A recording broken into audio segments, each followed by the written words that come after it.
akong ipakilala. Masayang-masaya po akong ipakilala ang ating special guest na mula pa sa Baguio City. Walang iba ang ating guest ng Friendship with the Holy Spirit, Real Life, Real Talk, Chris Katbagan. Palakpakan po natin.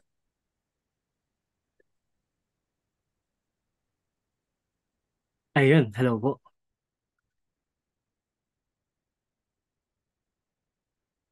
Sige po, kayo po magpakilala, Brother Chris. Ayun, okay. So, thank you po, Pastor, sa good introduction. So, blessed day, everyone. So, ang pangalan ko po is Christopher Pablico Catbagan, taga Baguio City. Ganun, so 28 years old. Okay, hindi pa married, maaga pa masyado. So, I am a servant of Jesus Christ sa Life in Jesus Church. Tapos, ayun, so working na ako ngayon. Ganun po. So, ano pa ba? Yung mga bagay na pwede nyo malaman about sa akin ganun. So, ngayon ang ginagawa ko sa work ko is sign language interpreter ako. Tapos sa Wow. government ng Baguio City. Tapos sideline ko naman, dalawang sideline ko. Sa animation studio, nagiging ah, background painter po ako. Taga-kulay ng mga cartoons sa mga TV show, ganun.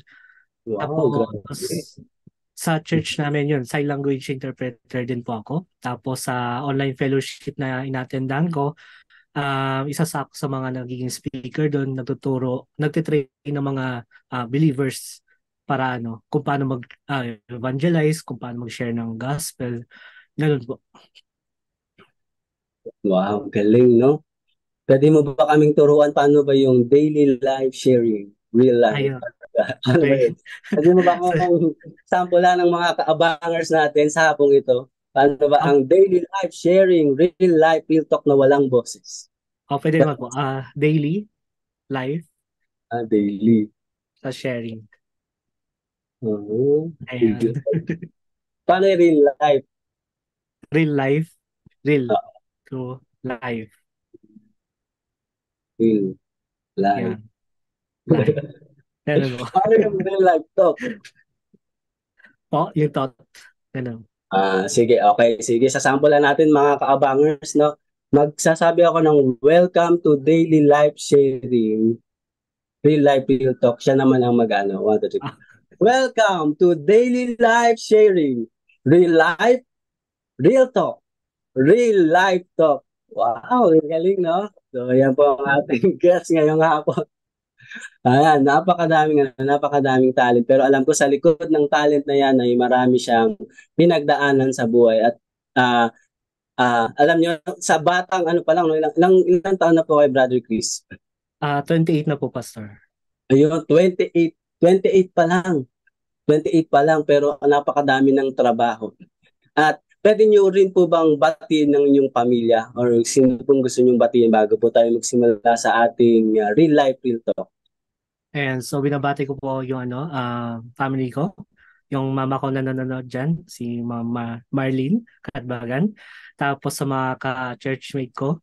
And so hello po sa Life in Jesus Church. At saka sa mga taga-Timothy class dyan. Ayun. So madami kayong tinatag. So madami kayong masyado. Di ko alam kung sino papagitin. Pero yun, welcome sa live streaming na ito. Yun. Ang yung mga magulang, nabati mo na lahat. Opo. Ayan, sige. Magandang hapon po sa inyo, sa lahat ng mga kaibigan ni Brother Chris. Ayan, magandang hapon. At nabanggit mo rin kanina, no, Brother Chris, ikaw ay freelancer ba? Tama ba? Freelancer na paint artist. Opo. Oo. May tanong dito, paano mo ini-express ang pagiging artist? Paano na-express ang pagiging artist? Actually, based lahat sa sa feelings. Ganun. So, Mm. in-express ko yung anger, yung emotions, ganun. Pero, kino-combine ko siya para magandang i-present sa mga tao. Ganun. Ayun po. Ah, pwede mo So, ba akong i-drawing? ako pwede. So, Portrait. yan po, ayan, ganyan niyo po ina-express ang kanyang pagiging artist sa pagdodrawing ng portrait, I think sa mga ibang paintings, no? Yan. At alam ko may factor yung mga bagay na yan. So, yan, bago po tayo magsimula dyan, ayan, kwentuhan mo naman kami sa inyo, sa family life mo. Yan. Lang kayo magkakapatid, paano ang hanap buhay ng inyong mga magulang. Okay po. So, we'll start ako sa parents ko. So, yung mother ko, ano siya, front desk officer ng isang hotel dito sa Baguio City. Tapos, yung papa ko naman, retired na siya, senior. Pero dati electrician siya. Tapos, nag-ayos siya, nagre-repair ng mga motor, nagko-customize siya ng mga motor. Ganun. So, apat kami magkakapatid. Yung kuya ko is nasa Hawaii. Ako yung pangalawa. Meron akong dalawang makulit na kapatid. Yung kasunod ko is babae. Um, 18 years old siya. Tapos yung bunso namin na lalaki. Ganun po. So, ako, at saka yung kuya ko, kami yung nag-work. Tapos yung dalawa kong kapatid, nag-aaral pa lang sila. Wow. Nasaan ang iyong kapatid? Nasa bahay po ng parents ko. I mean, yung panganay. Yung panganay nasa Hawaii po. Wow. Tapos yung dalawa mong kapatid ay kasalukuyan nasa bahay ng iyong mga magulang. Yes. Ikaw, hindi ka kasama sa ano, di ba single ka pa naman? Ano po?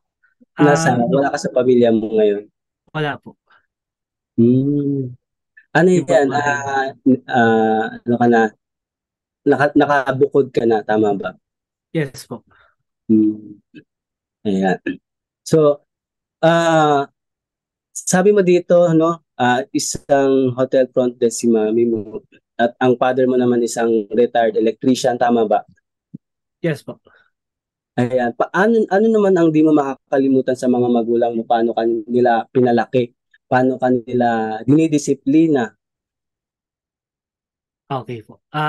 First of all, sa father ko, siya yung isa sa pinakamatinding nagdisiplina sa akin, ganun. Very harsh sometimes yung pagdidisiplina niya, pero nung lumaki na ako, doon ko na-realize na sa sobrang katigasan ng ulo ko, sa sobrang kakulitan ko, deserve deserve ko yung ganung klaseng pagdidisiplina.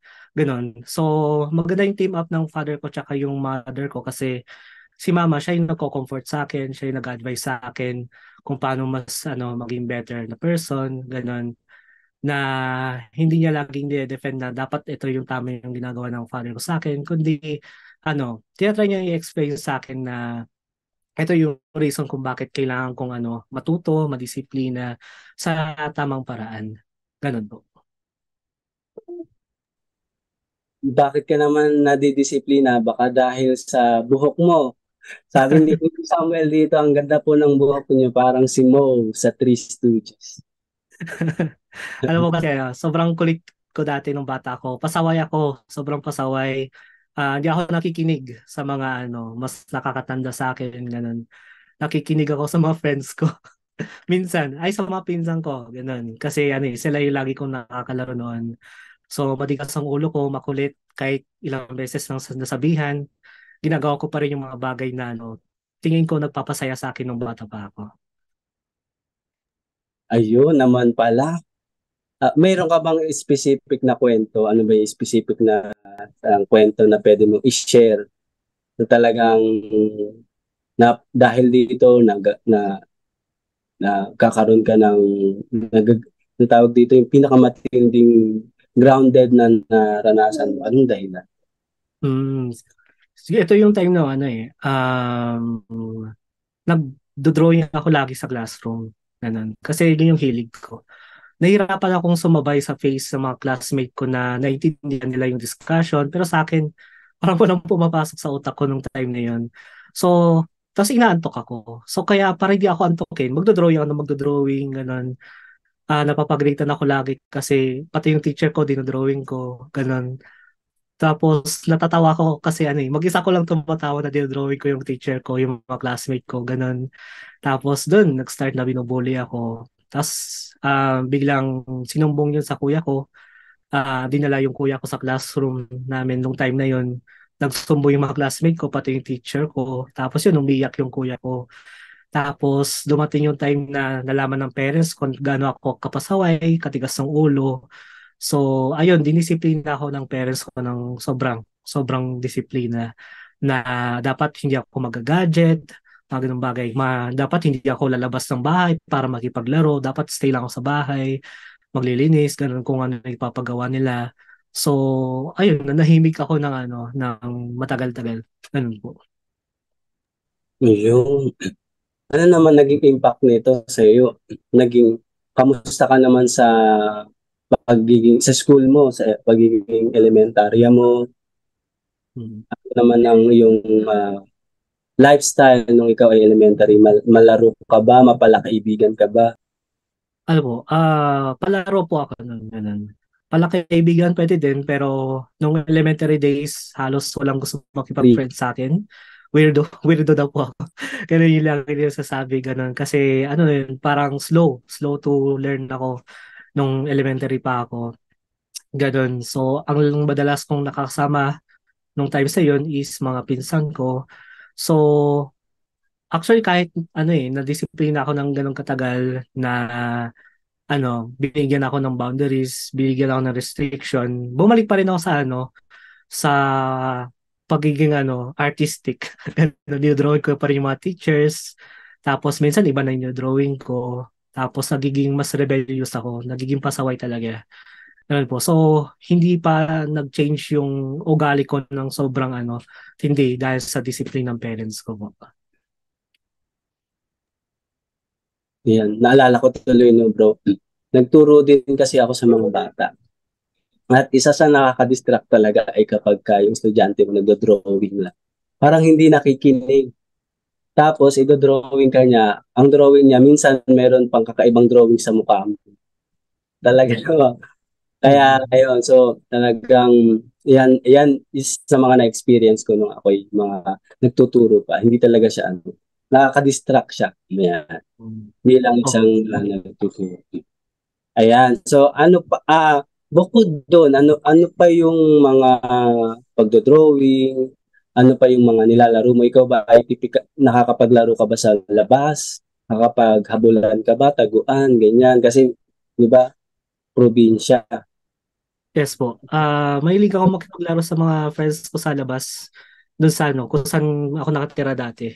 Actually, dito pa rin naman yun. Tapos yun, mahilig kami makipagkabulan, ganun, mahilig humiga-higa, gumulong-gulong sa lupa, pumasok sa mga kanal, mga gawaing 90s na bata, ganun po. So, ayun, kasi nung desire ko nung bata talaga ako, gusto ko ma-appreciate ako, gusto kong may ibang tao nagiging proud sa akin. Kaya kahit anong kalokohan yan, kahit anong klaseng laro yan, pupunta ako sa mga ganung bagay. Hanggang sa to the point na halos yung lahat ng mga nagiging friends ko, nawawala sila, may kanya-kanya silang pinupuntahan. Tapos ganun, doon ko na feel na parang nagiging lost ako. Na hindi ko mahanap yung appreciation sa mga friends ko, yung mga words nila na parang pabiro, ganun. So, doon ako nag-start na mag-isolate. Ano naging resulta nung ganung lifestyle? Hilig kang mag-distract sa pagdo-drawing, hindi ka active sa mga classmate mo. Ano naging resulta sa iyo sa school? Mas nahirapan akong mag-cope up. Ganun. Mas nahirapan akong matuto. Ganun. Tapos, um, noong time na nakitigil ko yung passion ko mag-drawing.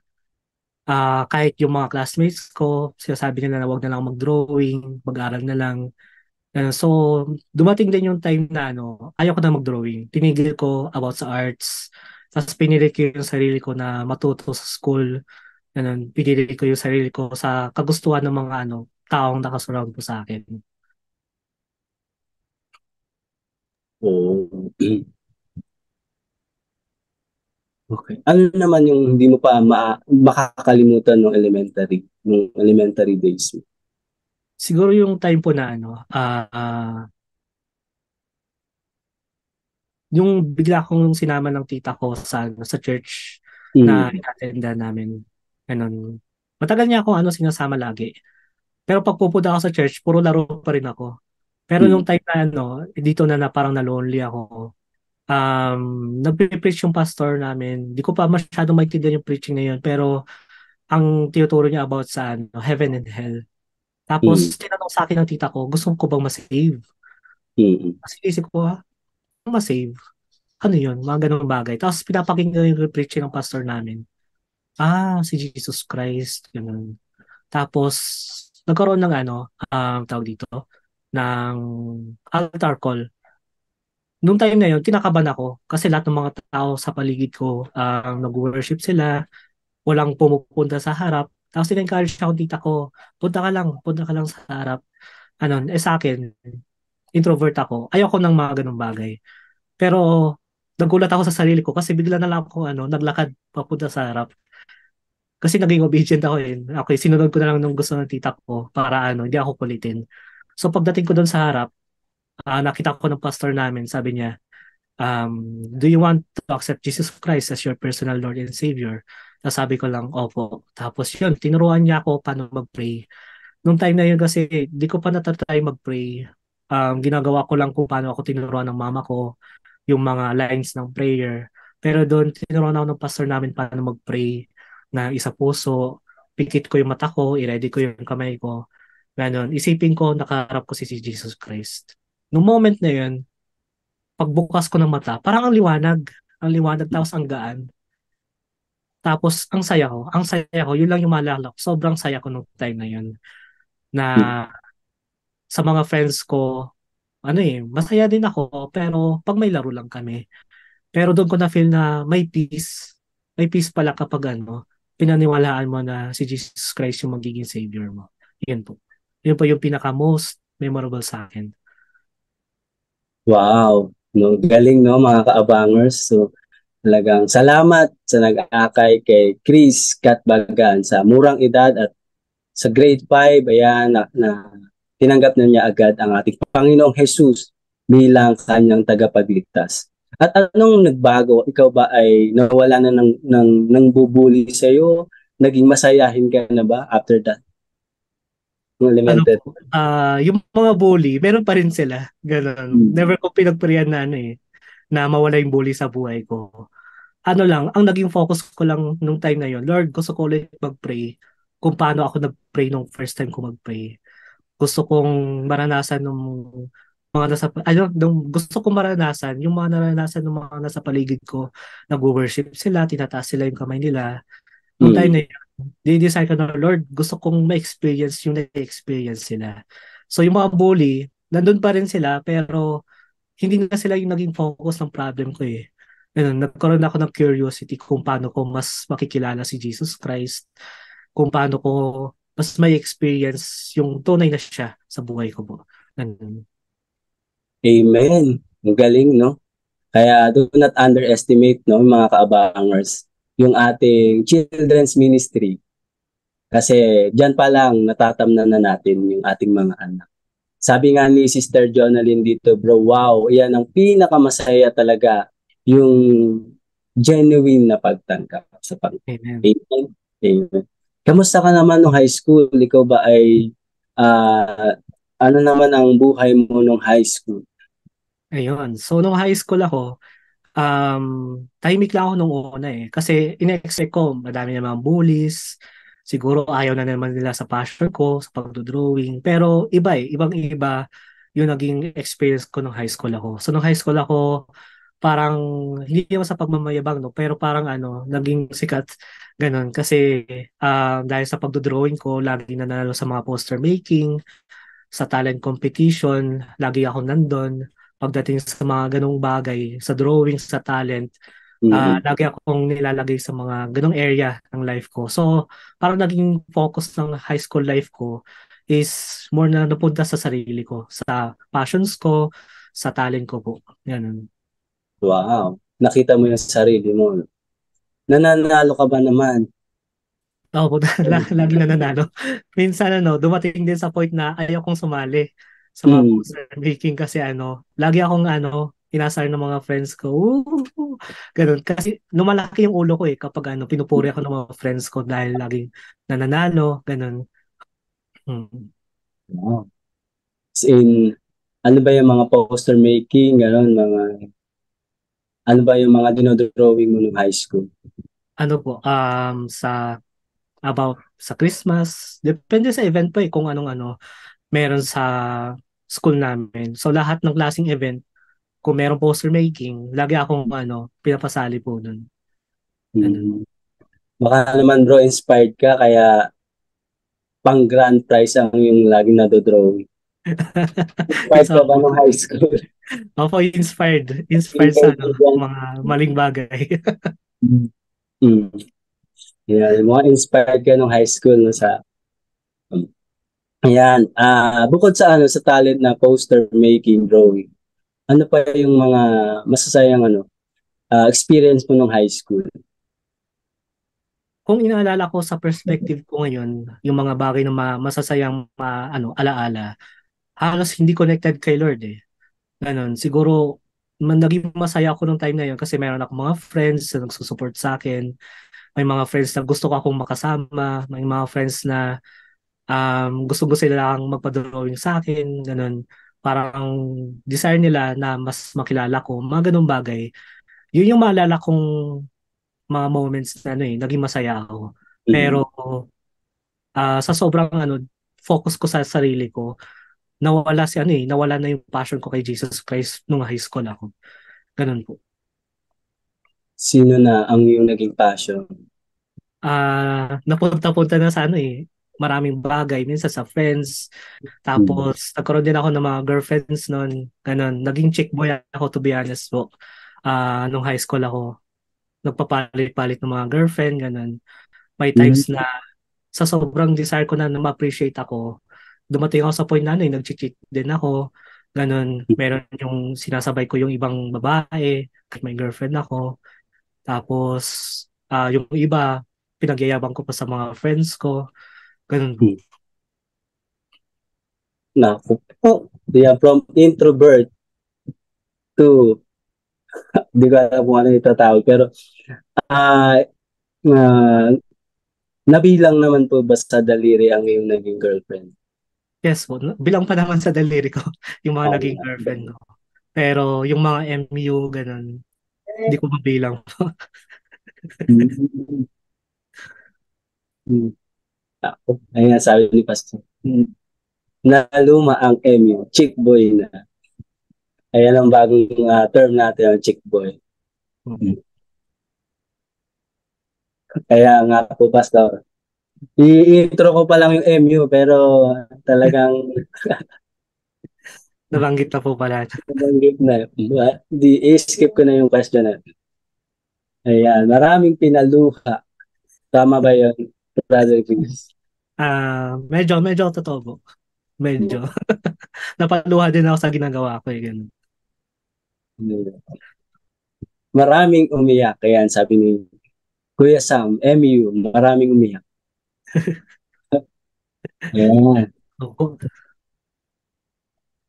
Yan. So, yung mga hindi makakalimutang mga bagay ni Brother Chris na siya ay high school. Marami siyang MU.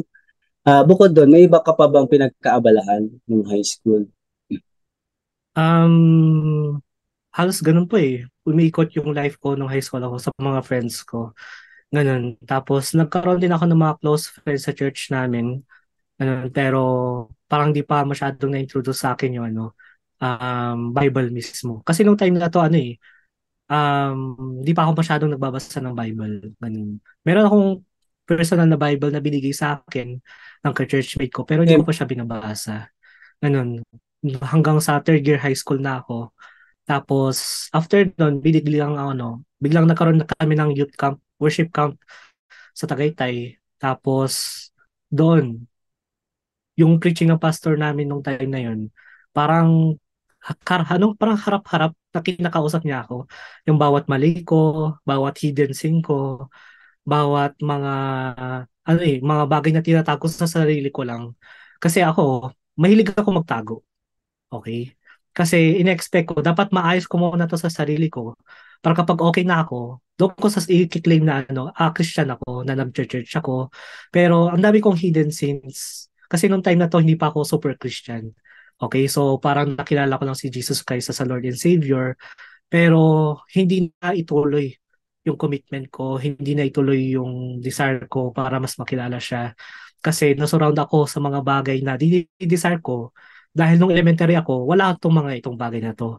Kaya nung high school, doon na naipakita sa akin. Tapos doon na ipakita talaga kung ano yung nilalaman ng heart ko.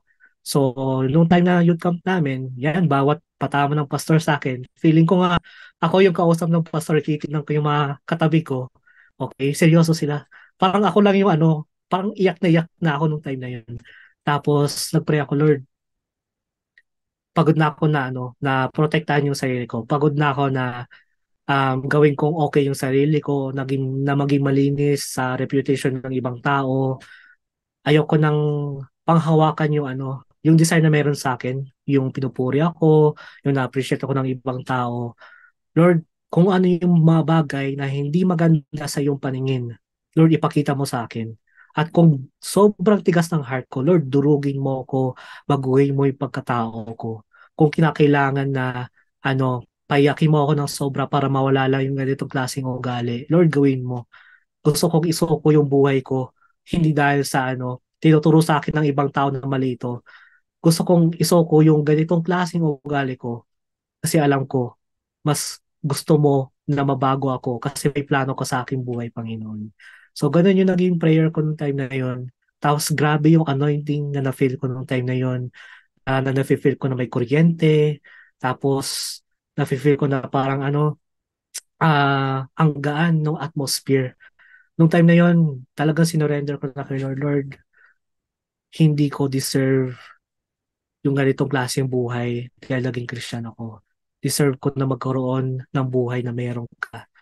So Lord, eto na yung buhay ko. Gamitin mo sa kung anong gusto mo.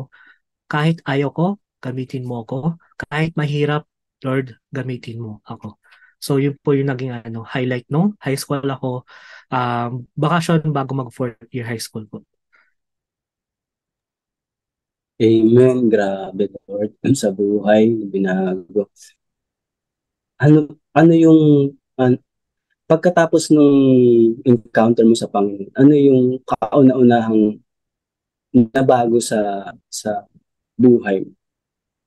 Ang pinaka-first na maalala ko nagbago sa buhay ko, yung sa pagmumura ko. Kasi since elementary hanggang high school, lagi ako nagmumura. Tapos hindi ko mapigilan. Lagi tinuturo sa church namin na uy, masama magmura. Tapos ako, amen ako ng amen. Pero alam ko sa sarili ko, nahihirapan akong pigilan. Pero kapag na-encounter mo talaga si Jesus sa buhay mo, hindi ikaw mismo yung magpipilit sa sarili mo na ipigilan mo, na magbago yung sarili mo. Si Jesus Christ mismo yung magbabago sa'yo. So doon ko napatunayan na si Jesus Christ talaga yung may, sobrang powerful niya na kahit yung mga bagay na hindi natin kaya pigilan sa sarili natin, siya mismo yung nagbabago sa atin sa pamamagitan ng kanyang banal na spirito na ina-anoint niya yung labi natin, di ba? Kasi ang naging prayer ko doon, Lord, gamitin mo yung katawan ko, gamitin mo yung labi ko. So nung moment na yon, walang pasok noon, hindi ko kasama yung mga friends ko sa high school. So ang napuntang time lang talaga sa akin is sa church. So, pagdating sa church, puro prayer, pagbabasa ng Bible, nasurround ako ng mga taong ganun. Kaya nung pumasok na ako ng fourth year high school, nagulat ako, hindi na ako nagmumura. Wow. Ganun. Tapos yung mga mura na parang muntikan ko nang sabihin, na-stuck na lang sa mind ko.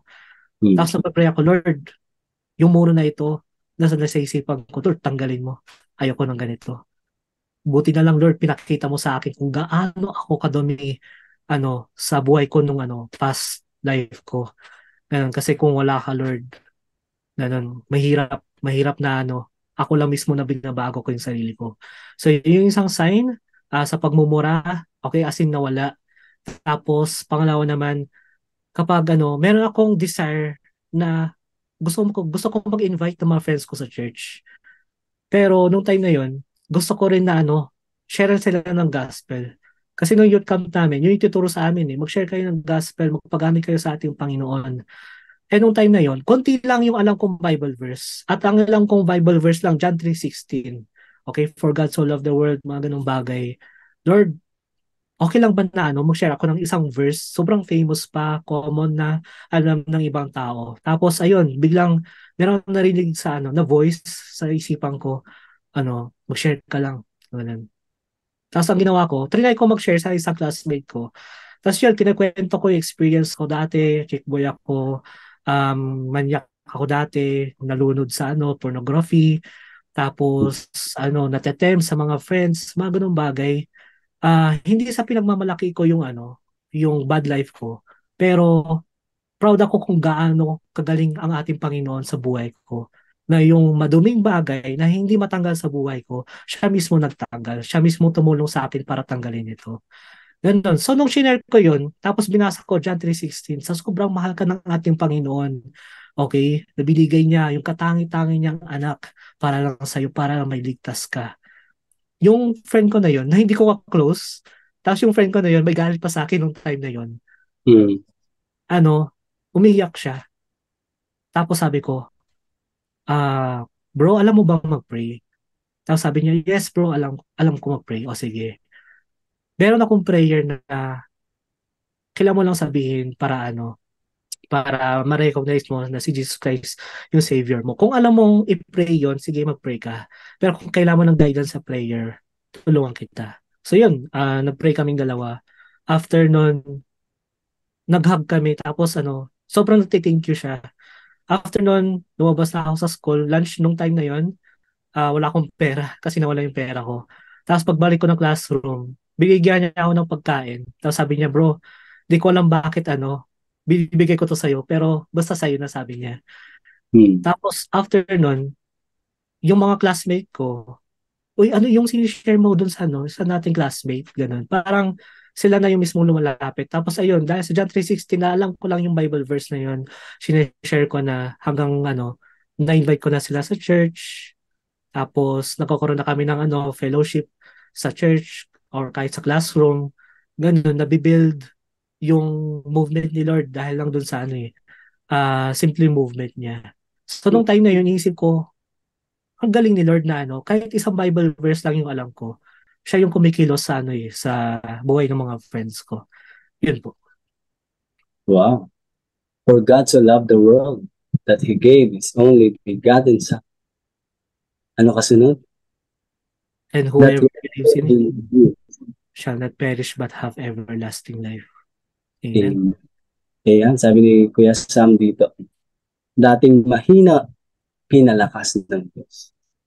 No? Dating nade-depress, binigyan ng joy, mangaral ng mabuting balita. At pagkatapos nito, nawala na ba ang chick sa buhay mo? After po nun nagkaroon pa ako ng girlfriend nung college ako. So nag-focus ako sa kanya, ganun. Yun po. Pero ayun, inatake pa rin ng enemy. Mm. So okay lang po ba i-share yun dito? Okay lang naman. Sige. Ayun, actually yung girlfriend ko na yun, naging 10 years yung relationship namin. Wow. Noong una, oh, noong una okay kami. Pupunta kami ng church ng sabay, nagba-Bible study kami ng sabay. Tapos, biglang nag-iba na naman yung ugali ko. Kasi nape-pressure ako sa school, pati sa bahay namin. Lagi Mm. napapagalitan kasi lagi late ako umuwi. Kasi di ako pinapayagan na late umuwi sa bahay namin. Tapos gala kami ng gala. So nangyari, imbis na nagiging focus namin sa life namin, Mm. si Jesus Christ, parang napupunta na sa desires namin. So, Mm. ang nangyari, madami kaming mga sins na ginawa na hindi maganda, na kahit yung church namin, ginagamit namin, na nagrarason kami, na hindi kami pupunta sa church, Mm. kasi busy sa kung ano ginagawa namin sa school, pero yun pala, busy sa ibang bagay. Tapos ayun, nangyari, lumalabas yung mga hidden sins namin, ganun. So, siya, naglalay siya, tapos pati ako nagsisinungaling. Tapos pagdating sa kanya, um, meron siyang ibang nakakausap. So, lumabas din yung ganun yung ugali ko. So, bawat malay namin, parang, ano, nagbabawian po kami. Ganun. Mm. To the point na may nangyari sa amin. Tapos, nagpe-pray ako, Lord, alam ko mali to, pero okay lang ba na panindigan ko na to? Ito na yung Mm. final kong magiging girlfriend. Ganun yung naging prayer ko ng time na yun. hanggang sa nabuntis siya, tapos pinalaglag niya. Tapos sabi ko, Lord, Mm. Lord, Lord, grabe, grabe. Ayok parang nung time na to, ayok ko nang bumalik sa church. Kasi ang dugyot ko, ang dumi ko, ang dami Mm. namin nagagawa na hindi maganda. Tapos sabi ko, Lord, ayoko na. Ayoko na, Lord. Kasi nakakaya na. Sobrang sobrang nakakaya yung buhay ko. Ganun. Tapos ang daming nangyayari na pinipilit ko pa rin linisin yung sarili ko. Na sinasabi ko, Lord, okay lang ba na ayusin ko muna to saka ako babalik sa church? Sobrang tindi yung pag-protect ng image ko. Kasi nasanay ako sa life ko na Kristiyano ka, bakit ganito? Yun lagi yung tinatanong sa akin eh. So yung mindset ko, sige ayusin ko muna ito, saka ako babalik sa church. Pero nung moment na yun, mas lalong nasira yung buhay ko, mas lalong naging malala. Pumangit lahat ng mga nangyayari sa buhay ko. The more na tinatago ko, the more na nag-grow, the more na kinikimkim namin sa relationship namin ito, the more na mas madaming naapektuhan sa scene namin. So yung scene namin sa relationship na yun nagiging toxic, pati yung parents namin ayaw na nila sa relationship namin. Kahit yung kapatid namin ayaw na nila, yung friends namin, lahat nadamay na sa sobrang katoksikan ng relationship namin. Pero para sa amin, hindi mahal namin yung isa't isa, ayusin natin to. Pero habang tumatagal, lumalala. Ganon. Yung time na yon sobrang bitter ko. Sinisisi ko siya, sinisisi niya ako. Hindi namin alam kung paano. Kaya sabi ko, Lord, um, ano pa yung kailangan kong gawin? Kasi di ko na alam eh. Diba? So, nung time na to, nag-decide ako mag-backslide, pero binabalikan ko si Lord. Tapos, yung moment na sabi ko, Lord, bakit ganito? Hindi ko kayang ma-maintain yung commitment sa'yo. Magiging on fire ako, tapos mawawala, babalik-balik, ganun, mawawala, magiging on fire. Paano ko may-maintain yung fire na to, yung relationship ko sa'yo, Lord?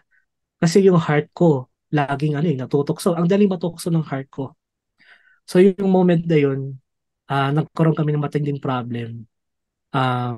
Madaming po pasok sa relationship, Mm. ganun. So, yung moment na ito, napagod siya. Tapos ako pinipili kong ayusin yung relationship. Binigay ko lahat ng pwede kong ibigay. Pero sabi niya pagod na siya. Para sa akin, alam ko pinagpurihan ko na matapos to.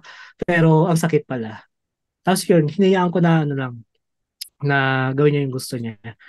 Ako naman, kinapalan ko yung mukha ko na pumunta ng church. Sabi ko, Lord, di ko na alam. Lord, ayoko na yung buhay ko. Ayoko na. Sawang-sawa na ako sa buhay ko. Gusto ko magpakamatay. Tapos sa back of my mind, sasabi niya, kung ayaw mo yung buhay mo, akin na gusto ko yan. Ibigay mo sa akin. Inisip ko nung time na yun, Pastor, wala na akong chance. Wala nang pag-asa sa akin kasi sobrang sama ko. Sobrang demonic yung mga ginagawa ko. Ano pa yung chance para may bigay mo sa akin, Panginoon, para mabago ako? Ganun. Si Jesus Christ, yun lang. After Grabe. after po nun, matagal na tahimik yung buhay ko. Basta ginagawa ko lang yung gusto ni Lord. Tapos na naginip po ako na nag-rupture na. Simula nun, inayos ko yung sarili ko. Dinisiplina ko yung sarili ko. Ganun po yung parang matinding nangyari nung high school at saka nung mula nung mapunta ako sa college. Mm. Yun talaga. Sabi dito sa comment, huwag tayong manangan sa sarili nating lakas na kaya nating ayusin mag-isa ang buhay. People need the Lord. Hindi talaga garantiya na pag tayo nakakilala sa Panginoon ay magiging smooth yung ating paglalakbay. Mm. Kailangan talaga natin merong iso-surrender. Hindi lang yung maligtas, meron ka rin talagang Panginoon na ibig sabihin itong relasyon na ito dahil bata pa, hindi pa pwede, kailangan mo nang maghintay. Kaya Amen. nga lang, dahil nga sinabi niyo po kanina, yung puso niyo ay bagaman nakakilala sa Panginoon, puso niyo ay talagang marupok. Mm. Mm, yun ang Sobra. naman. Kasi for how many years? 10 years, grabe. Pero ang mabuting balita, ito, Jesus came to the world to find and save us. Kahit na ilang beses tayong madapa, dalawa, tatlo, yung kamay ng Diyos hindi pa rin nagsasawang abutin. At bagaman ay past na yon, may marka, ang mahalaga ay tayo ay bumabangon kung papaano ang Panginoong Jesus umaabot. At Okay. nakakabigla, no? Nakakabigla yung ganung mga istorya sa buhay natin sa murang edad. Ilang taon ka ba nun kung pwede kong tanongin? Hmm, Kung pinalaglag yung baby? Di ko po maalala eh. 19, 20? Ano po? 1920. After nun ay naghiwalay na kayo. Hindi po. Trinay pa namin ayusin. Ano? Hanggang sa hindi na kaya. Ah, kasi ano eh, after nung pangyayaring yun, in-expect ko maayos na, pero bumalik pa rin sa sa habit namin na magbabawian kami ng kasalanan namin, magbabawian kami sa mali namin, kasi sa akin, in-expect ko, siya muna yung magbago, bago ako yung magbago. Ganun din yung in-expect niya. Ako muna yung magbago, bago siya yung magbago. So, tumagal na ganun po yung relationship namin.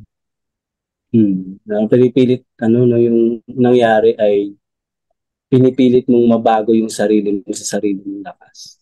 Tama. Magbago Ganun. ka. Kagaya mo ng sabi ng salita ng Diyos, Matthew 16:25, ang naghahangad na maligtas ng kanyang buhay ay mawawalan nito. Ngunit ang mawalan ng kanyang buhay alang-alang sa akin ay Ay, magkakaroon. yun. Kaya napakahalaga talaga yung center ng ating relationship ay Panginoong Jesus. Mahirap pagka mayroong sumisegue, hindi sinusuko. At Mm. yan yung aral ito sa amin mga nakikinig. Ito yung aral na hindi ibig sabihin tayo ay, ayun, nakarinig tayo ng magandang balita, tuwa tayo, tinanggap natin ng Panginoong Hesus. Hindi tayo dadaan sa mga matitinding pagsubok. Minsan, ang pagsubok ang nagkokos pa nito ay yung mga desisyon natin na hindi pa natin sinusuko. Mga bagay na mga hindi pa natin nasusurrender. Yun. So, kailangan total surrender talaga para Yun. makakilos yung Holy Spirit freely sa ating buhay. At ito yung isang magandang aral, no? At the age of 19, hindi po madali magpalaglag ng bata at the age of 19. Napakagrabing depression siguro po ang inyong naranasan. Opo. Mm. Madali po ba? Paano kayo nakakope up? Mahirap po eh. Mahirap maka-cope up. Hanggang ngayon, parang dinadala ko yung memory na yun. Kasi dumating ako sa time na na gusto ko mag-suicide. Tapos sabi ko kay Lord, Lord, okay lang ba na yung life ko na lang yung kapalit? Kasi parang wala na akong maibigay pa na offering or magagawa ko para mapalitan yung kasalanan ko. Ganun. So, mahirap. Pero, ang amazing lang kasi mas napatunayan ni Lord na siya yung healer sa buhay ko. Mm. Mas napatunayan ni Lord na siya yung forgiver sa buhay ko. Mm. So, sa lahat ng mga pagkakamali ko na ginawa ko, na tinatago ko ng sobrang tagal, Mm. si Lord yung nag-ayos sa akin eh. Siya yung mismo nagbigay sa akin ng courage at saka ng boldness na sabihin ko yung mga ganitong bagay. Kasi bilang isang Kristiyano, ang hirap umamin ng ganitong kamalian. Pero mas mahirap na itago ito ng matagal. Tapos Mm. sinasabi ko kay Lord, Lord, kaya ko ba na sabihin ito? Kasi Kristiyano ako eh. Kasi dati yung buhay ko po, mas pinoprotektahan ko yung image ko, yung reputation ko bilang isang Kristiyano. Kasi Mm. kung hindi, sasabihin nila, ay, ganyan palang Kristiyano. Pero ngayon, pinarealize sa akin ni Lord na hindi yung pagkakamali ko yung magiging reason para makilala ng ibang tao, kundi kung paano ako niligtas ni Lord, kung paano ako inayos ni Lord, na kahit ang tigas-tigas ng ulo ko, na kahit paulit-ulit ako sa mga kasalanan na ginagawa sa buhay, si Lord pa rin yung gumagawa ng way para mas mabago ako. Ganun po. Hmm. Amen. Purihin ng Diyos. Ang Amen. sabi ni Kuya Sam dito, sin separate us from coming to His presence. Sins is the hindrance or wall that stop us to see our purpose. Mm. Yan. Maganda na sana, kaya lang may pumasok na kakaibang milagro. Mm. At itong isa pa sa comment dito, Hebrew 10:26, 26, mahalagang yung ating fellowship, huwag nating pinapabaya. Amen. Sabi ko dito, genuine repentance lang talaga ang pwede nating maibigay sa Panginoon. Tama, hindi natin kaya, kagaya nga ng sabi mo bro, hindi natin ginagawa natin sa sarili natin na magkaroon tayong magandang image sa labas, pero sa puso naman natin mayroong nangyayaring iba. Oo. Kaya tama ito, genuine repentance lang talaga ang pwedeng ibigay natin sa Panginoon. Genuine surrender. Mura lahat ng ating nagawa pagkakamali at kasalanan. At minsan pinapahintulot din to ng Panginoon kung para ma-humble tayo. Akala natin minsan kasi ay ako ay magaling na. Kaya ko to. Kaya ko to. Pero yun pala, hindi mo pala kaya. Mm. May darating at darating na may expose na Lord, I surrender. Hindi ko na to kaya. Kailangan kita. At sa time na yun, yung that time, kailan dumating yung ganong ano, na sabi mo, ay Lord, pinalaya mo. Paano mo Ito po, nasabi? Sige. ito nung ano na po, nag-work na ako sa animation studio. So, panggabi ako. So, night shift ako nung time na to. Nung moment na ito, sobrang empty. Sobrang empty ng life ko. Tapos, lagi may bumabalik sa isipan ko about sa napaginipan ko na rapture. Tinatanong ko Mm. si Lord, Lord, anong meaning nito? Tapos, nung time na yon, nanood na lang ako ng preaching. So, Mm. for the first time sa buhay ko, nanood na lang ako ng preaching sa YouTube kay David D. Hernandez. Tapos, challenge niya ako na sinabi niya, nasanay ka na nagpe-pray ka, nagsiserve ka sa church kapag nasa loob ka ng church. Ngayon na mag-isa mo, hanapin mo si Lord, kausapin mo siya one-on-one.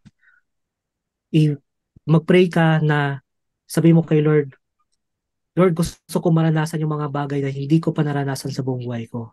So, nung moment na yon, nung pray ako kagad, nilakasan ko yung prayer ko. Kasi mag-exam ko lang sa work nung time na yon. Lord, iparanas mo sa akin yung mga bagay na hindi ko pa naranasan. Lord, alam ko ngayon ko lang ito pinagpe-pray, pero Lord, gusto ko matry na maging consistent sa relationship ko sa iyo. Gusto kong mag-focus sa iyo. Bigyan mo ako ng reason, Panginoon, ng strength para ma-realize ko yung mga ganitong bagay sa buhay ko. Nung pinagprayan ko yun, biglang biglang kinomfort niya ako. Ganun. Tapos umiyak ako. Habang nag-work ako, umiyak ako. Habang nagdo-drawing ako, umiyak ako, Mm. Lord. Sa sobrang ganong presence niya, sa sobrang tindi ng comfort niya, yung prayer ko nagiging Lord, Lord, halos yun na lang yung kaya kong sabihin. Kasi ang buti ng ating Panginoon na kahit gaano ako kadumi sa buhay ko, hindi pa rin niya kinalimutan yung pangako niya sa akin.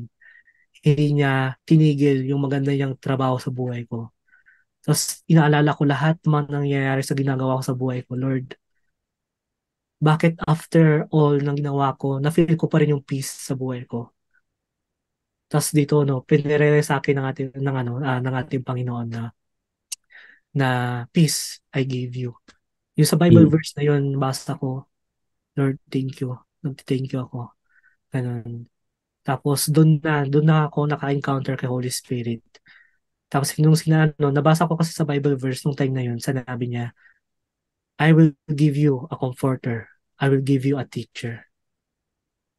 Tapos ang naging prayer ko, Lord, sino to? Gusto ko siyang makilala. Gusto ko siyang makilala. Siguro siya yung magtuturo sa akin kung paano maging consistent. Siguro siya yung magtuturo sa akin kung paano ako mas madidisiplina sa sarili ko. Siguro siya yung magtuturo sa akin kung ano yung dapat na gawin. Kapag wala ako sa church, or kapag malayo ako sa church, kapag nasa work lang ako, or kapag kasama ko yung mga friends ko, siguro siya yung magtuturo sa akin. Lord, ipakilala mo siya sa akin. Tapos Mm. nabasa ko yung Romans chapter 8 na na-receive ko na pala si Holy Spirit sa buhay ko.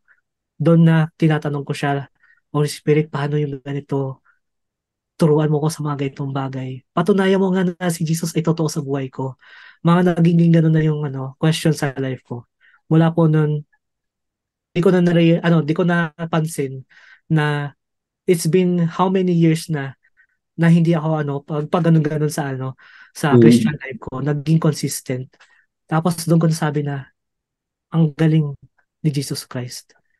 Na Mm. kahit siya mismo yung nasaktan ko, siya pa yung nag-provide nung bagay na kinakailangan ko sa buhay ko. Ganun po. Grabe.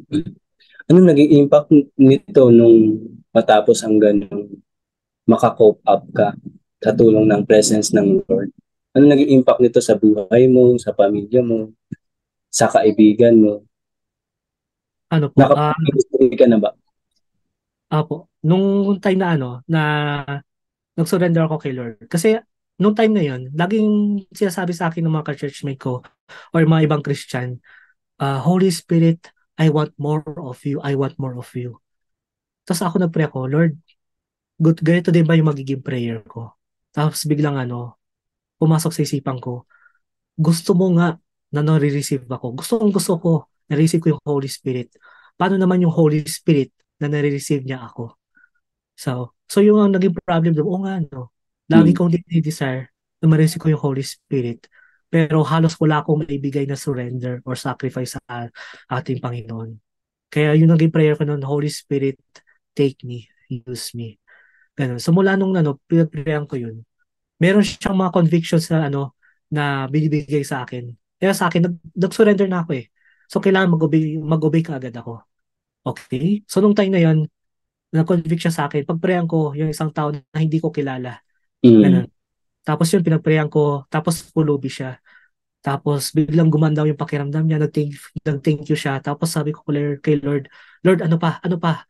Gusto ko mag-obey. So, bawat conviction, ino-obey ko. Tapos, eto na yung matindi eh. Yung pinsan ng ex ko, okay, meron siyang cancer. Tapos, kinonvict sa akin ng Holy Spirit, mag-fasting ako ng 3 days. After ng 3 days na yon, nag-fasting ako. Di ko alam kung ano yung reason. Mm. Tapos, sinabi ng pinsan ko, ay, ng pinsan ko, nung ex ng pinsan ko, magkakemo na yung pinsan niya. So, hindi ko pwedeng bisitahin. So, kinonvict ko rin ng Holy Spirit mag-fasting for 2 months. Lord, 2 months yan.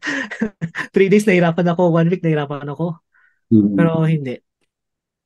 Sinabi ko nga dati, kung ang will ng ating Panginoon is mahirapan ako, mag-obey ako. Kasi alam ko si Lord magbibigay ng strength sa akin eh.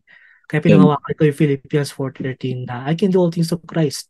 Kay Christ, siya magbibigay sa akin ng strength. Kahit mahirap, siya magbibigay sa akin ng strength. After 2 months na yun na, nagkaroon na siya ng final chemo. Tapos, sinabi ko sa ex ko, okay lang ba na pagprayan ko siya. Sinabi ng doktor na sa alanganin na stage siya. Nung moment na yun, hindi siya nagigising. Tapos hindi kami pwedeng pupasok doon sa ER na room. Kaya ang ginawa ko, Lord, okay lang ba? I-text ko lang itong prayer sa kanya, tapos ikaw na bahala. Tapos nag-ghosting na si Lord. Sige, Lord, ayan. Tinext ko yung prayer ko. Di ko kasi lang yung Facebook niya, kaya text lang yung gamit ng time na yun. Kinabukasan, nag-post siya sa Facebook niya, sabi niya, paano nangyari to? I am healed. Ganun sa cancer ko. Mm. Tapos ang respond ko kay Lord noon, Lord, thank you. Ano yung next kong gagawin ulit? Ano yung next kong magiging part na gusto mong ipagawa sa akin? Gusto kong mag-obey sa iyo, Lord. So, bawat time na nag-obey ako kay Lord, siya na mismo nag-release ng ng miracle sa life ko, ganun. Tapos, nung moment na yun, biglang nagkaroon ng pandemic na po. So, nung Mm. pandemic, wala akong ma-share ng gospel.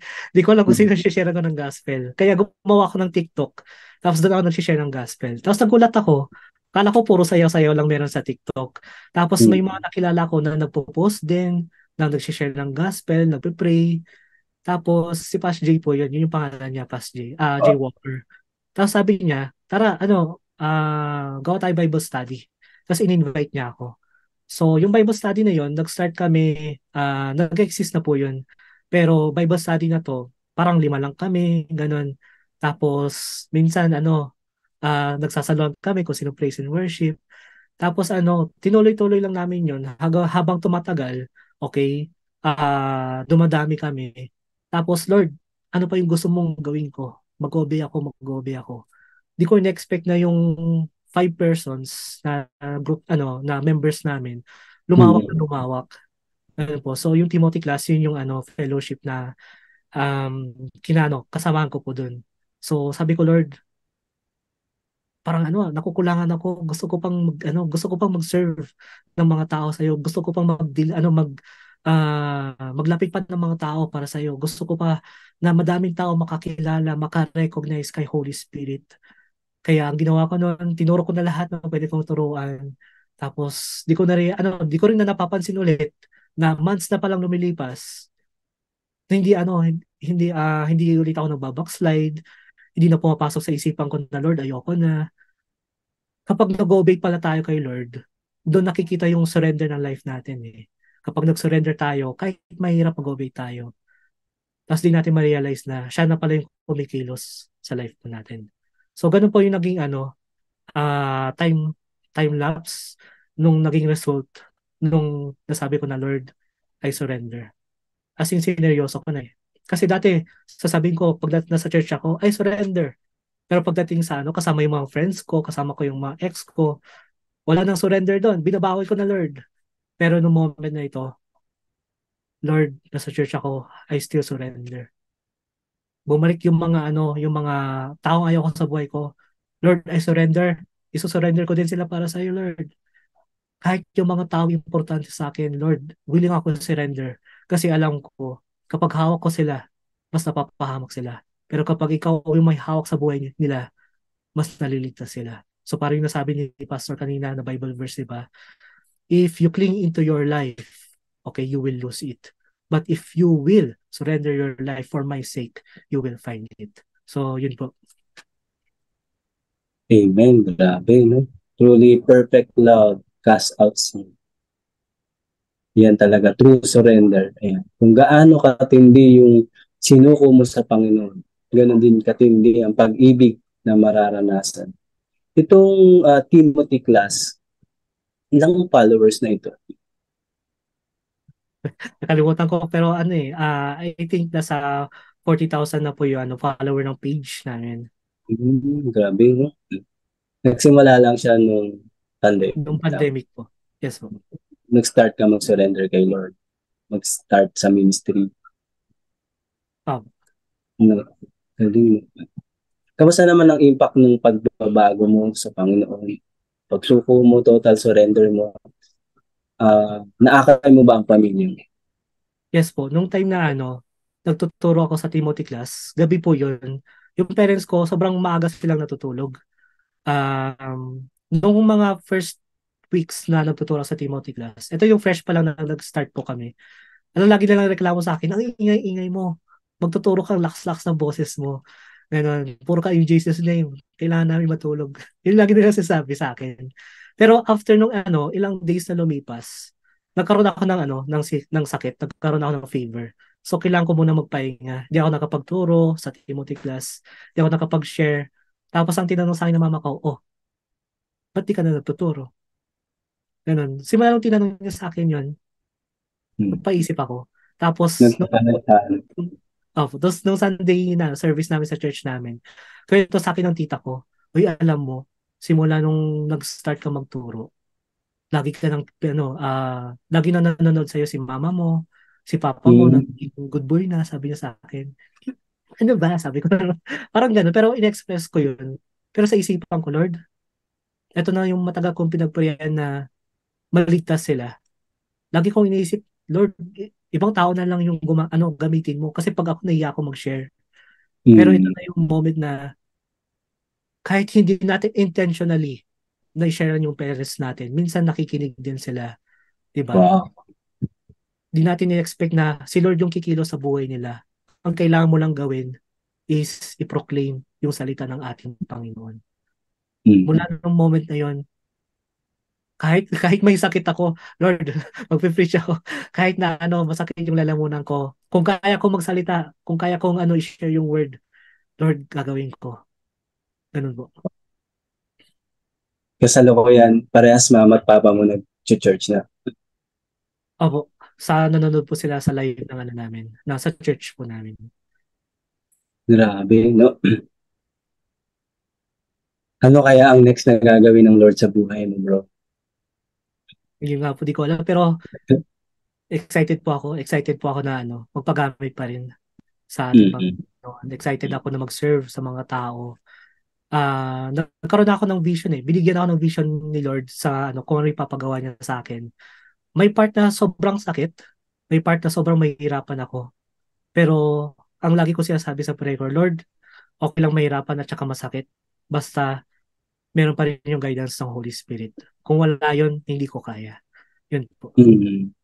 Bukod doon sa Timothy class, busy ka rin ba sa loob ng church? Ano yung parang main na ginagawa mo sa church?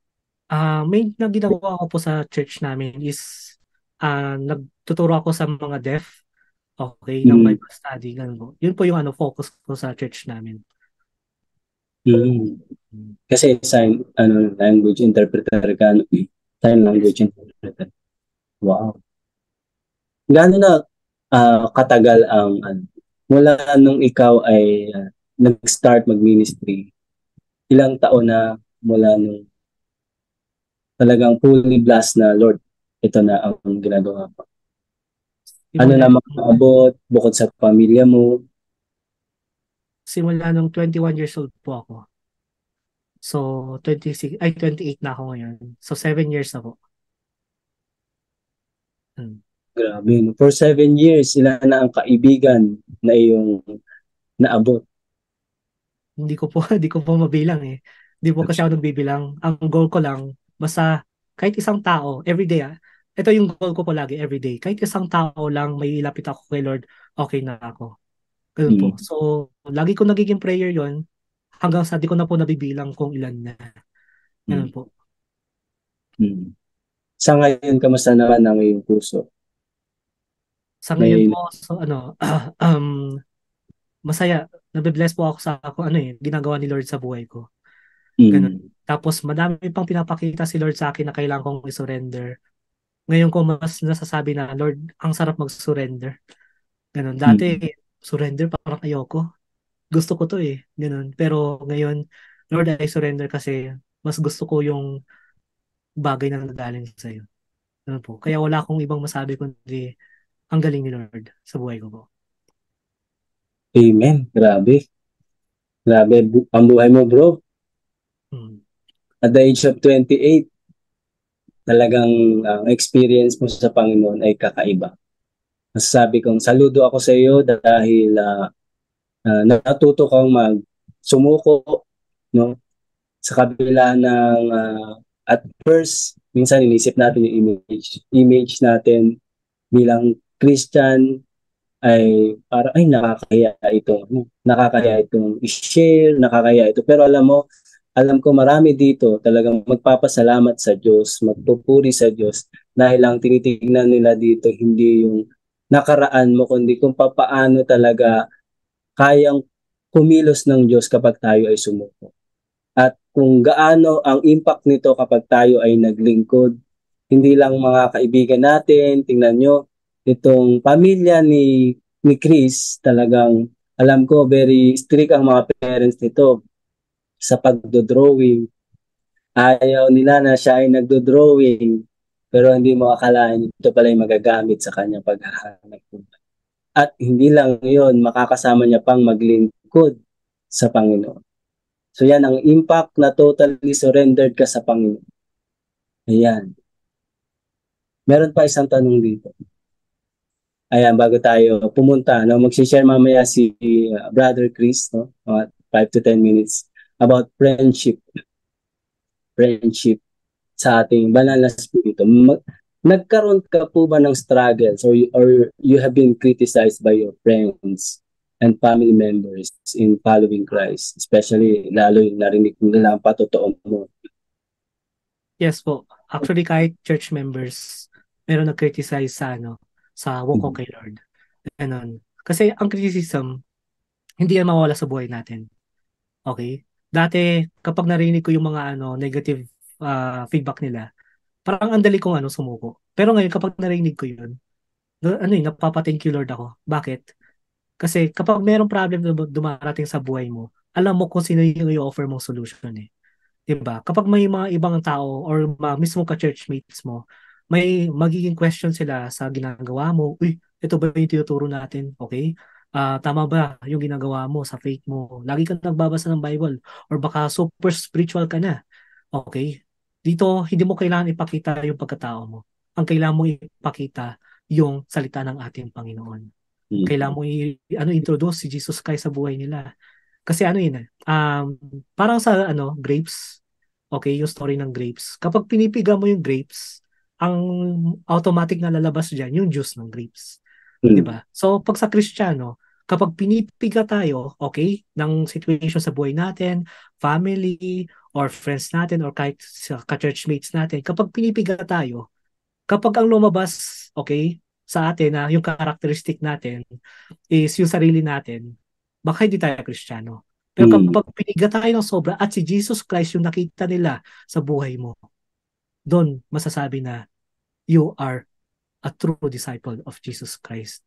Na kahit pinapahirapan ka, hindi, pinapakita mo rin fruit of the Holy Spirit. Nagiging patient ka, nagiging mapagmahal ka, di ba? Ang criticism, hindi yan binibigay sa life natin para sumuko tayo. Binibigay yan sa life natin para mas iangat yung pangalan ni Jesus sa buhay natin. Para mas iangat na merong mas powerful pa na kapangyarihan, may mas powerful pang personal, okay? Person na kayang ayusin yung mga questions ng ibang tao, kayang tulungan yung mga hinanakit or mga doubts ng ibang tao. Ganun to. Wow. Amen. Sabi nga bro, sa 2 Corinthians 4:8, 9, 16 to 18, we are hard pressed on every side, but Yeah. not in despair. Perplexed, but not in despair. Persecuted, yan ang nangyari yan sa iyo bro, but not abandoned. Struck down, but not destroyed. Therefore, sabi sa verse 16, do not lose heart. Though outwardly we are wasting away, yet inwardly we are being renewed day by day. Yan, binabago Amen. kanina. Amen.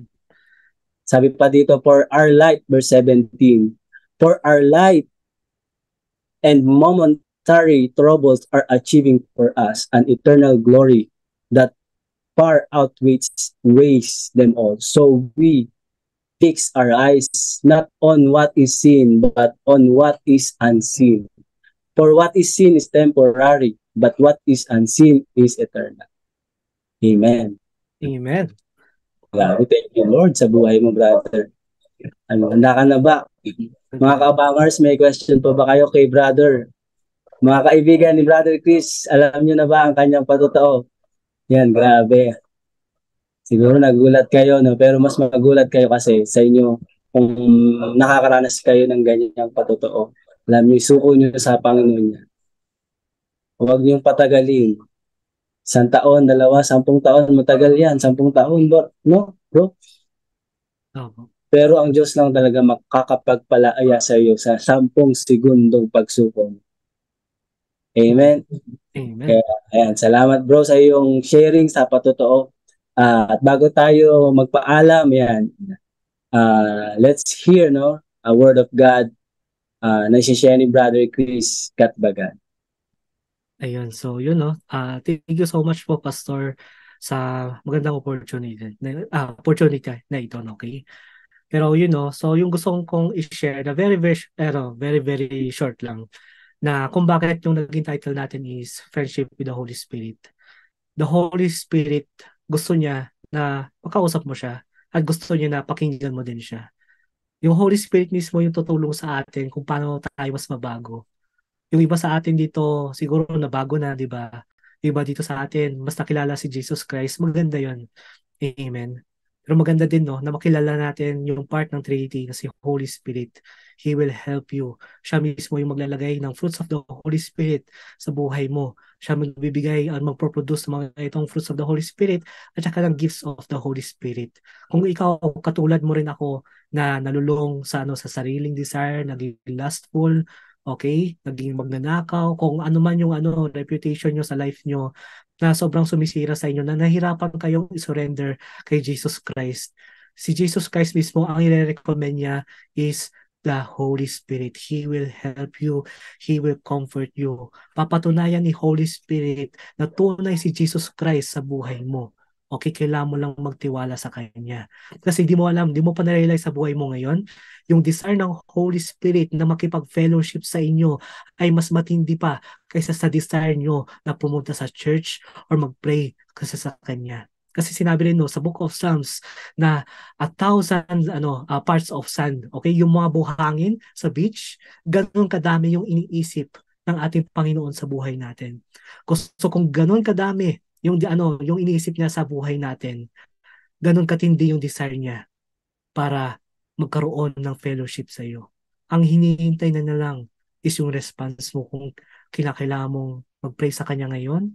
Kung hinihintay mo na lang ng pagbabago sa buhay mo, hinihintay yon ng ating Panginoon. The Holy Spirit desires to dwell with you. The question is, are you ready to surrender your life para sa Kanya?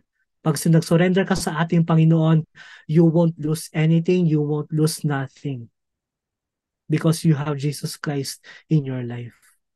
Kung dati no, ang experience ng mga disciples, si Jesus Christ may limitation kasi naglalakad lang si Jesus Christ, tama? Sumasakay lang si Jesus Christ. Hindi siya yung mabilis na lilipat sa ibang area. Pero now, with the help of the Holy Spirit in your life, you can experience Jesus Christ in your life without limitations. Amen. Kaya pwede mo ma-experience si Jesus Christ sa buhay mo ngayon na mas higit pa kaysa sa mga na-experience ng mga disciples nung kaharap lang nila si Jesus Christ. It is possible because the Holy Spirit is living in you and He is more willing to help you and to teach you everything in your life. So, yun no. Kaya ito yung last Bible verse na pwede kong banggitin sa inyo sa Ephesians chapter 4 verse 30. Okay? Do not grieve the Holy Spirit. At saka sa 1 Corinthians chapter 12 verse 11. But all this work that one and that self-shame the Spirit, dividing to every man several as he will. Okay? So para malalim po na yun, no? Pero ito na lang, no? So may the love of God, the grace of Jesus Christ, and the communion of the Holy Spirit be with you all. Yung communion of the Holy Spirit na yun, siya mismo lalapit sa inyo. Kapag di nyo alam kung anong pagpeprayan nyo, siya magtuturo kung anong pagpeprayan nyo. Kung nahiya kayong lumapit sa ating Panginoon, the Holy Spirit will lead you to the presence of God. So yun, no?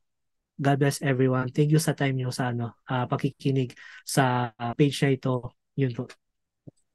Amen, bro. Amen, bro. Ayan, alam ko marami pa kayong abangan sa buhay ni Brother Chris. Lalo mga ka-churchmate ni Brother Chris na nag-comment dito sa ating comment box. At may isa pang question dito. I think for question to sa future, no? Future partner, meron ka na bang bago or ikaw ay talagang purely kay Lord muna? Meron po ako pinagpiprayan ngayon. Ganun. So, hindi ako available. Meron ako pinagpiprayan ngayon. Pero, sa pinapagawa sa akin ng ating Panginoon, kailangan ko muna mag-focus sa ministry. So, hindi ako pwede mag-engage kaagad na mapunta na kaagad sa marriage kung wala pang conviction sa akin or parang wala pang guidance si Lord sa life ko. Yun po. Ayan. So, salamat, Brother Chris. Alam ko, na-bless kayo sa ating patotoo kay Brother Chris. At nawa sa susunod na testimony ni Brother Chris ay talagang, hindi ko alam kung kailan, pero soon yan. Makakasama natin uli si Brother Chris. At nice ko lang din hingan ikaw, Brother Chris, no? May nice ka bang pasalamatan, i-promote, nag-invite sa'yo dito, mga current activities mo ngayon or current activities ng Panginoon sa lugar niyo. Pwede niyo po i-promote. Okay po. Siguro first of all, ang pinakamaganda lang i-promote dito si Jesus. Si Jesus lang malakas. After nito, okay, magbasa kayo ng Bible, mag-pray kayo, Okay, hayaan nyo na kumilos si Lord sa buhay nyo. So, meron din po sa page na ito sa Daily Life Sharing TV. Kung gusto niyo pong sumali, mag-register sa sa event na paparating dito sa Baguio, okay? Sali kayo, okay? Kasi isang page ito na sobrang ganda na hindi lang hindi lang na gawa-gawa lang nila yung mga sinishare dito, yung mga nagiging speaker nila, kundi true to life na merong conviction ng ating Panginoon kung paano sila binago ng ating Panginoon. Kaya ini-invite ko rin kayo na i-follow nyo yung page po nila. Sobrang nakaka-bless to be honest, okay? Hindi ka lang ma-change physically, okay, emotionally, kundi ma-heal ka rin at saka matutulungan ka spiritually. Ano po. Tapos i-share ko lang din yung yung page namin na Timothy Class. Pwede nyo pong i-search yun sa Facebook namin. So, magre-reply po kami kung may mga katanungan kayo. So, dito sa Timothy Class, ang focus namin is to train believers sa pag-evangelize, pag-share ng gospel, para pwede lang i-apply to sa kanya-kanya nilang churches, physical churches po. Tapos last, may ipopromote po akong libro. Ito, Dear Holy Spirit ni Pastor Bong, okay? Villanueva. So, isa siyang sa mga pastors na na believe ako sa kung ano matuturo niya. Pero dito sa book na ito, mas focus niya yung Communion of the Holy Spirit. Kaya wala po ito sa Shopee, sorry. Pero isa-suggest namin na ilagay ito sa Shopee para pwede kayong mag-order. Kaya kung gusto niyo makilala personally si Holy Spirit, ito yung isa sa mga book na pwede kong i-recommend sa inyo. Sobrang ganda, magbibigay sa inyo ng idea kung paano magkaroon ng communication sa Holy Spirit. Yun lang po. Amen. Maraming salamat, Brother Chris. Salamat sa iyong paunlak na ikaw ay makapagbahagi dito sa ating Real Life Real Talk. And ano man ang gawin mo, yan, sa susunod na nakabanata ng iyong buhay, patuloy kang gabayan ng ating banal na Espiritu Santo. At sa mga nakikinig, yan, nais ko kayo ipag-pray. Lord, salamat sa buhay, Panginoon Lord. Kagaya ng ginawa mo kay Brother Chris, na-encounter ka niya, Panginoon Lord. Ano mang bigat, Panginoon, ng dalahin, Lord, walang mahirap sa iyo, Panginoon Lord. Ano man, gaano man katagal, gaano man kaiksi, Panginoon, gaano man kalaki, o konti ang aming kasalanan, Panginoon, kaya mo itong patawarin, Panginoon. Dahil ito ang iyong love, Panginoon, sa amin. Abutin kami, Panginoon, sa aming pinaka-peak, Panginoon, sa oras na talagang hindi na talaga namin kaya mo pa rin kaming hanguin, Panginoon, sa lahat ng mga paghihirap, pagtitiis namin, Panginoon. Nais namin isuko lahat, Panginoon, sa iyo sa hapong ito. Salamat sa biyaya mo, sa biyaya ng kaligtasan, sa biyaya, Panginoon Lord, ng pag-asa, Panginoon, sa pananampalataya na patuloy mong pinapalakas sa aming mga puso, sa aming mga isip, Panginoon, sa aming pagkatao, Panginoon Lord. Salamat sa pag-alaala mo sa amin araw-araw, sa pag-iisip mo sa aming mga buhay, kung paano ito masinop, Panginoon. Pagpalain mga buhay na naabot ng mensaheng ito, ng patotoo na ito, Panginoon Lord, at sa mga magre-replay, Panginoon Lord, pagpalain mo din ang kanilang buhay. Maraming salamat sa hapong ito, Panginoon. Sa iyo ang papuri, pasasalamat sa pangalan ni Jesus. Amen. Amen. Amen. Amen, bro. Salamat. God bless you soon. Sana magkita tayo face to face. At sa mga nanonood dyan sa ating live Facebook, maraming salamat sa inyong pag-antabay, pakikinig at pag-support sa ating gawain dito sa Daily Life Sharing Real Life Real Talk. Yan, isa na namang bagong buhay ang ating nasaksihan ngayong hapong ito. Alam ko sa darating na Lunes at sa darating pa na araw-araw na ating mapapakinggan dito sa Daily Life Sharing. Ito ang totoong buhay, walang daya, walang filter. Real life, real talk po talaga. Ang malakas lang dito ay si Jesus. Pagpalain po kayo, samahan kayo ng banal na Espiritu Santo. Bye. God bless.